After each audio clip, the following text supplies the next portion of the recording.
He went into the white to capture beauty and found a prison of his own making. In the silence of Black Lake, the only thing louder than the wind was the realization that no one was coming.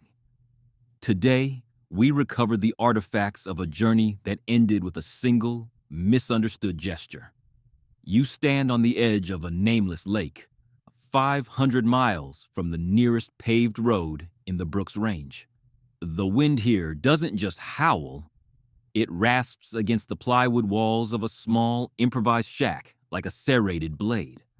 Inside, the air smells of old kerosene and the metallic tang of deep frost. A single Nikon camera sits on a rough-hewn table, its lens clouded by a fine layer of gray dust. This is where the dream of a 35-year-old photographer named Carl McCunn met its end in late 1981. The silence is absolute, a heavy, suffocating weight that tells you everything you need to know about the indifference of the wild. In March 1981, McCunn arrived here with an ambition as vast as the Alaskan horizon. He carried 500 rolls of film and enough supplies to last 5 months of rugged isolation. He was a design engineer by trade, a man of logic, yet he committed a critical failure that no logic can explain. He paid a bush pilot to drop him into this basin, but never established a firm date for a return flight. He believed, perhaps through a fatal sense of hubris, that the pilot would simply remember to look for him. He stepped off that float plane with a smile, watching his only link to civilization vanish into the clouds. The dossier reveals a chilling decline as the temperature plummeted toward minus 40 degrees in early October. By then, the hollow hunger had begun its slow, methodical work on his body and his mind. His rations were gone, replaced by the desperate pursuit of local game that had already fled south for the winter. He had no two-way radio, no satellite link, and no way to bridge the 200 miles of frozen tundra between him and safety. Every morning, he looked at a calendar where the days were no longer counted, but merely endured as the Arctic winter tightened its grip on his deteriorating camp. The most haunting detail isn't the cold or the deprivation, but a single moment of human error in September. A state trooper plane circled his position, searching for signs of life amidst the encroaching white haze. McCunn stood on the shore and waved a bright orange sleeping bag, but he gave the wrong signal to the pilot above. He signaled that all was well, a cheerful wave from a man who was already living on borrowed time. The pilot tipped his wings and flew away, leaving McCunn to face the dark alone. Why did a trained investigator of the outdoors wave away his only chance at life when he knew he was doomed? The pilot banks his wings and disappears into the Alaskan blue, leaving a 35-year-old dreamer alone on the gravel shore. For a few glorious weeks in 1981, Carl McCunn is the undisputed king of the Fenwick River. He has 500 rolls of film and the kind of ambition that blinds a man to his own mortality. He builds a plywood shelter, fortifying his wall tent against a wind that hasn't started biting yet. It feels like progress, but in this wilderness, every hammer blow is just a countdown to the dark. Look at the photo of his pristine, organized camp. McCunn spends his afternoons documenting the shifting light, capturing images that he believes will make him a legend. He has a design engineer's mind for infrastructure, but a novice's heart for the Arctic. He tracks the migration of caribou and the silver flash of grayling in the lake, feeling secure in his fortress. He hasn't realized that his logistics are a house of cards. He brought cameras instead of a radio, and that single choice is the anchor that will eventually drag him under. Observe the sunlight reflecting off the stacks of film crates. The logistics are impressive on paper, but paper doesn't keep you warm when the mercury drops. He manages his rations with a calm discipline, unaware that he is already crossing the threshold into a trap of his own making. There is a strange adrenaline in this kind of isolation, a sense that you have finally stepped off the map. He is living the dream of every city dweller who ever looked at a mountain and thought they were stronger than the stone. Notice the lack of any visible communication antenna near the tent. By late August, the serotonin is high, but the weather logs tell a different story. The first frost patterns the glass like a warning he refuses to read. He waits for the sound of an engine that never comes, standing on the shore with a confidence that borders on delusion. He left the flight plan blank, a tactical blunder that transforms his fortress into a prison. The silence of the Brooks Range is no longer peaceful. It is becoming a predator. Look at the 1981 calendar, where the 15th of August is circled in fading ink. The energy of the departure has evaporated, replaced by a growing, energized suspicion. He realizes he is no longer a guest of the wilderness. He is its captive. He starts to conserve his fuel, watching the horizon until his eyes ache from the glare. The grand ambition of March is now a bitter weight in his chest as the shadows grow longer each day. He is officially overdue, yet the world continues to turn as if he never existed. Examine the shaky handwriting in his log, where he first mentions the pilot's unusual delay. The honeymoon period with the wilderness ends in October. The temperature metrics on the dossier tell a story of a sudden, brutal transition to minus 40 degrees. Carl's fortress begins to feel more like a wooden lung, gasping for heat as the fuel supplies dwindle. The wind isn't just a sound anymore. It's a physical weight pushing against the plywood walls. Every morning, he wakes up to a thicker layer of interior frost. Observe the macro shot of ice crystals forming on the inside of a 1980s camera lens. The hollow hunger makes its first appearance in the logbooks. His rations are disappearing faster than the daylight, and the game he counted on has vanished into the deeper valleys. He is a design engineer watching his own life support system fail in real time. The daily processes are no longer about photography. They are about the raw, mechanical struggle to stay warm. The unease in his writing is like a rising tide. Look at the journal page where the ink has smeared from the moisture of his own breath. The lack of a two-way radio is now a screaming silence that fills the shack. He spends hours staring at the horizon, waiting for a bush pilot who has probably forgotten his name. His decision to stay put, 0.7 in our survival metrics, is turning into a death sentence. He is trapped by the very isolation he once sought to capture on film. The barometer is falling, and Clyde can feel the pressure change in the air. Look at the handheld barometer sitting on a frozen wooden crate, its needle pinned to the low.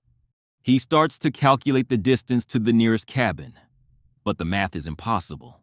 200 miles of tundra is a wall of ice that he cannot climb without proper sledges or dogs. He is tethered to this lake by his own equipment, a mountain of technical debt that he can't carry and won't leave behind.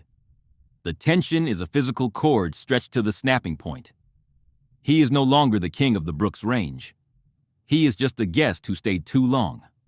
Look at the map of the Brooks Range with a single, lonely dot marked Black Lake. By late October, the sun barely clears the peaks before retreating. The Arctic curtain has dropped, and the stage is set for a tragedy of errors. He is malnourished and cold, conditions that lead to the starvation fog, which will soon cloud his judgment. He writes about the beauty of the frost, but his shaky handwriting betrays the growing dread. The first red flags of gear failure are everywhere. Look at the image of a cracked plywood seam being held together by frozen duct tape and desperate hope. The law of man ends where the frost begins. By November, the Brooks Range is no longer a landscape. It's a meat grinder. Carl is trapped in a plywood box, his body slowly consuming itself to keep his heart beating. The hollow hunger has moved into his bones. He is living on a handful of rice and the bitter taste of regret. The silence of the lake is broken only by the sound of his own labored breathing. Look at the visual of a rusted, empty tin of rations sitting in the corner of a dark, ice-crusted shack.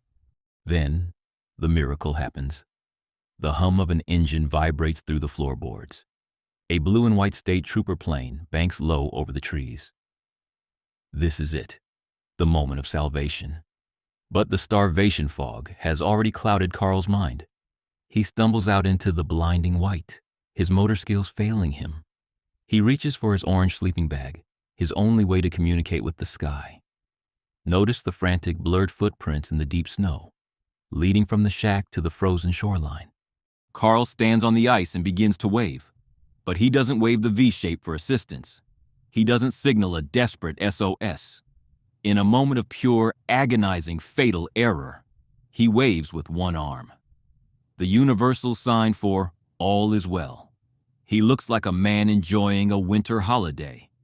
The pilot, looking down from the safety of the cockpit, sees a smiling man waving hello. He assumes Carl is fine. He assumes the mission is a success. Look at the diagram of international ground-to-air emergency signals showing the difference between need help and all okay. The plane tips its wings in a friendly salute and levels off. Carl watches the only engine he will ever hear again fade into a dot on the horizon. The silence that follows is heavier than a tombstone. He stands there, arms still raised, as the realization of what he's done begins to sink in. He has just signed his own death warrant with a friendly gesture. He is truly abandoned now, lost in a sea of white that doesn't care about his mistakes. Observe the orange sleeping bag lying crumpled and useless on the ice. The dossier calls it a miscommunication of signals, but Clyde calls it a tragedy of pride. Carl returns to his shack, but the man who walked out didn't really come back. He is a frozen figure, waiting for the clock to run out. He begins to write his final letters, his shaky hand detailing the viscous flow of his thoughts.